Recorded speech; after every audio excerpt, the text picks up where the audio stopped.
Bonjour à tous et bienvenue dans cette première MAM. J'espère que vous allez être nombreux à la regarder et que, en simultané bien évidemment, puisque c'est un enregistrement, et que vous serez nombreux dans le chat. J'essaierai de m'y trouver, mais malheureusement ma co est un petit peu aléatoire en ce moment, donc j'espère réellement qu'elle pourra être téléchargée pour 21h ou 21h30.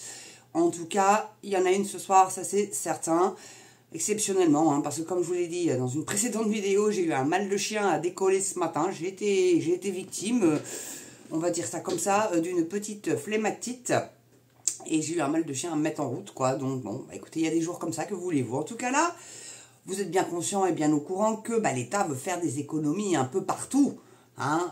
Moi, je leur suggère dans chaque vidéo, quand on parle de ce genre de truc, de dégraisser le mammouth administratif. 60 à 80 milliards d'euros d'économies par an, c'est quand même pas rien. Mais non, comme c'est les copains qui sont en place, ils sont payés à rien branler 32 heures par semaine. Hein, c'est comme en mairie.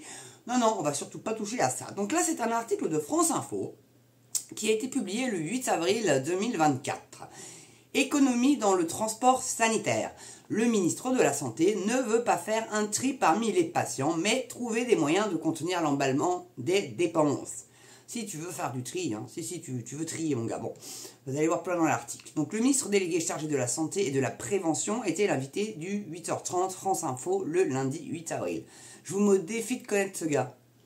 Non mais parce que c'est comme le ministère de l'Éducation, ça change tous les 4 matins. Donc quand je vais vous dire son nom, alors là, vous allez tomber de votre chaise. Frédéric Valletoux. Alors là, mais j'ai jamais entendu parler de ce gars-là. D'où il sort? Peut-être que je fasse une petite enquête là-dessus, voir s'il n'aurait pas 2-3 petites casseroles, parce que quand tu es ministre en Macronie, généralement, tu as une palanquée de casseroles au cul. Donc Frédéric Valletoux, ministre délégué chargé de la Santé et de la Prévention, a tenté de rassurer lundi 8 avril sur France Info en précisant qu'il ne souhaitait pas faire un tri parmi les patients, mais de trouver des moyens de contenir l'emballement des dépenses du transport médical. On ne va pas toucher au cas lourd, souligne-t-il. Définis-moi cas lourd. C'est quoi? Moi, par exemple, qui suis cardiaque, moi, c'est transport en hélico direct, moi. Donc, non, tu voudras m'emmener en ambulance et puis que je clamserai, en fait, dans l'ambulance, c'est mieux. Hein, voilà. C'est con parce que ça ferait une cotisation au moins pour les retraites. Hein. C'est con quand même. Bon, bref. Donc, en cette période d'économie, Bercy a les transports médicaux en ligne de mire. Et pas que d'ailleurs, hein, aussi les traitements pour maladies longue durée type diabète... tout ça quoi, hein, ceux vous savez qu'on a un traitement à vie, moins bien remboursé, bref. Donc en cette période d'économie, Bercy a les transports médicaux donc en ligne de mire, ambulances, véhicules sanitaires légers, donc les VSL, ou taxis conventionnés. Les transports sanitaires, ce sont 6 milliards d'euros, ce qui n'est pas une mince affaire. Et ils ont augmenté l'année dernière de 7%, a précisé le ministre. On doit trouver des moyens de contenir l'emballement de ces dépenses, a-t-il affirmé. Déjà, si tu surveillais un petit peu plus ce qu'on bouffait, c'est-à-dire que tu arrêtes de faire importer du poulet piqué aux hormones d'Ukraine, et en plus, par la même occasion, enrichir un oligarque, hein, parce que c'est le big boss du poulet en Ukraine, et vous vous doutez bien que le gars, il a les rognons couverts. Donc si déjà t'arrêtais de nous faire bouffer de la merde, et puis ensuite si t'arrêtais de nous stresser en permanence avec la peur, avec l'angoisse, etc., on irait déjà tous beaucoup mieux. Et puis la population est vieillissante, hein, désolé de te le dire mon gars, mais avec votre politique, les femmes, elles sont liguées sur les troncs parce qu'elles veulent plus de gamins. Bon, d'ailleurs, ça faut arrêter. Hein. Y a des gamines qui font ça à 20 ans, mais elles vont regretter parce que c'est irréversible après derrière. Hein. Donc vont aller adopter un petit haïtien ou un petit Tunisien ou un petit Algérien peut-être, je sais pas. Hein, bon, c'est tellement mieux. Puis comme ça déforme pas le corps, c'est vrai que c'est mieux. Donc, franchement, faut vraiment éviter ça, quoi. Donc, ils ont augmenté l'année dernière de 7%, a précisé le ministre. On doit trouver des moyens de contenir l'emballement de ces dépenses, a-t-il affirmé. Si déjà tu faisais un petit peu attention avec tes dépenses à toi en tant que ministre hein, de la santé, et puis si vous évitiez aussi de laisser augmenter les députés et les sénateurs, et puis aussi si vos frais de bouche vous les payez de votre poche, ça serait pas mal vu vos salaires quand même, hein, que les Français on leur paye du homard bleu mais on n'a pas le goût nous, hein. Donc bon, ou alors allez bouffer au McDo, je sais pas, faites quelque chose, mais arrêtez les restos 3 étoiles, hein. Faut arrêter de prendre les gens pour des jambons de Bayonne et des vaches à lait aussi surtout. Parce qu'à force de la traire, la vache, il n'y aura plus de lait bientôt, hein, moi je vous le dis. Hein. Donc c'est l'esprit de responsabilité qui doit nous guider.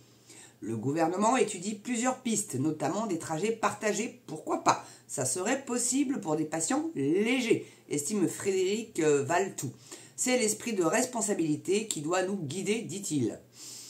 Le mec, il est jamais malade, c'est pas possible. Hein. Enfin, bah non, lui, il a chauffeur privé, je suis con. Qu'est-ce que je suis bête, Marie. Donc, le ministre de la Santé assure que les patients continueront à être transportés vers leur lieu de soins. On ne passe pas de 6 milliards à 0 milliards. Ce n'est pas un tri parmi les patients. C'est de trouver des solutions, soutient-il. Mais il appelle tout le monde à être responsable. Selon lui, pour certaines consultations, on peut prendre les transports publics lorsque l'on habite en métropole, pas très loin de l'établissement, et qu'on est en forme. Parce que tout le monde n'arrive pas en civière à l'hôpital à la consultation, explique-t-il. Bah déjà, si tu es en forme, t'as pas lieu d'aller chez le médecin. Déjà d'une. Bon après, bon, si t'as de la vue qui baisse, tu vas chez l'ophtalmo. Mais bon, sinon... Alors oui, il y a peut-être une fois par an pour le détartrage chez le dentiste, ok, d'accord. Mais sinon, non. Non, bah non, hein, moi je suis le cardiologue tous les 6 mois, chez le médecin tous les 6 mois, le dentiste, bon là, j'ai pas un rendez-vous avant, vous êtes assis, septembre 2025. Même pas de cette année, celle d'après. Voilà, elle est complète, ma dentiste. Bon, en même temps, elle est super top, hein, donc ça peut s'entendre, mais voilà quoi, vous voyez. Donc il y a un petit sous-article que je vais vous lire. Alors, parce que bon, faut quand même compléter un petit peu tout ça. Donc, transport de patients malades, les taxis en grève lundi matin contre le covoiturage sanitaire obligatoire. Les chauffeurs dénoncent une nouvelle mesure du budget 2024 de la sécurité sociale qui leur impose de regrouper plusieurs patients lors des transports médicaux. Les taxis se mobilisent lundi 11 décembre tôt dans la matinée dans plusieurs villes de France pour protester contre l'article 30 de la loi de financement de la sécurité sociale, rapportent plusieurs locales du réseau France Bleu. Alors, attendez, le 11 décembre, donc c'était l'année dernière. C'est quand même pas le 11 décembre de cette année, là ça me paraît loin, donc ça doit être l'année dernière.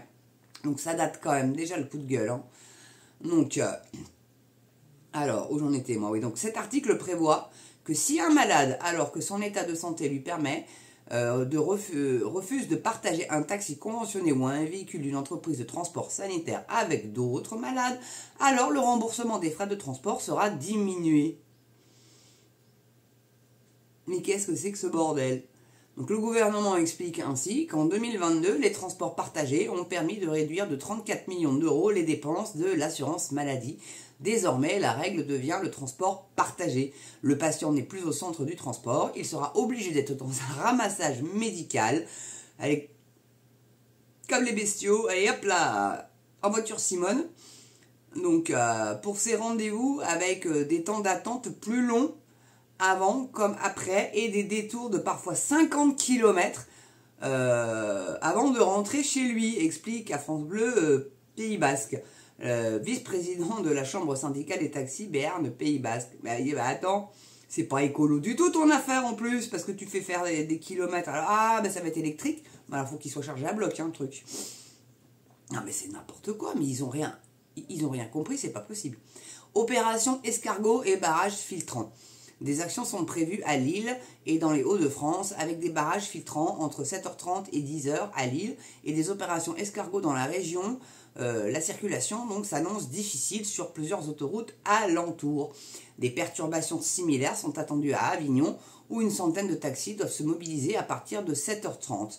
À Toulouse, les taxis vont défiler à partir de 6h30 en partant de l'aéroport de la ville À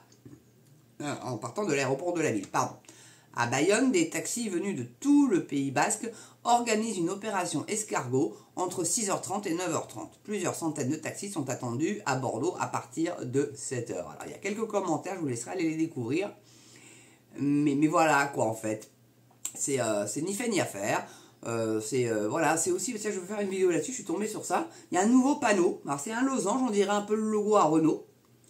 Et en fait, ce panneau-là va fleurir un petit peu partout.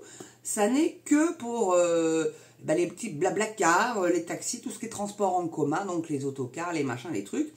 Si jamais tu te fais gauler à conduire tout seul sur cet axe-là, tu te prends un PV de 135 €.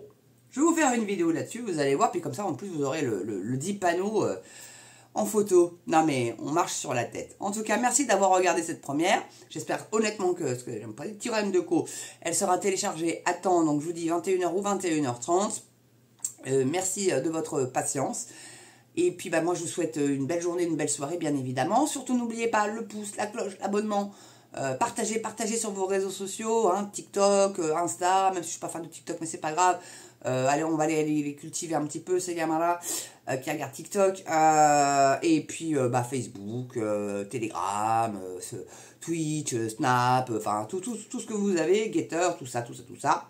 Et bien bah, sinon le bouche à oreille ça fonctionne aussi très très bien à l'ancienne, il n'y a pas de raison hein, si vous n'êtes pas trop connecté à ce genre de choses. Voilà, en tout cas, merci de l'avoir regardé jusqu'au bout, j'espère que vous avez été nombreux dans le chat et que vous avez apprécié cette vidéo. Portez-vous bien, prenez soin de vous, c'est toujours très important, je ne le redirai jamais assez, d'ailleurs je termine toutes mes vidéos en le disant. Et puis bah, moi de mon côté, bah, je vous embrasse et puis je vous souhaite une belle soirée ou une belle journée selon l'heure à laquelle vous la regardez. Allez, à ciao et à bientôt pour une prochaine Mams première.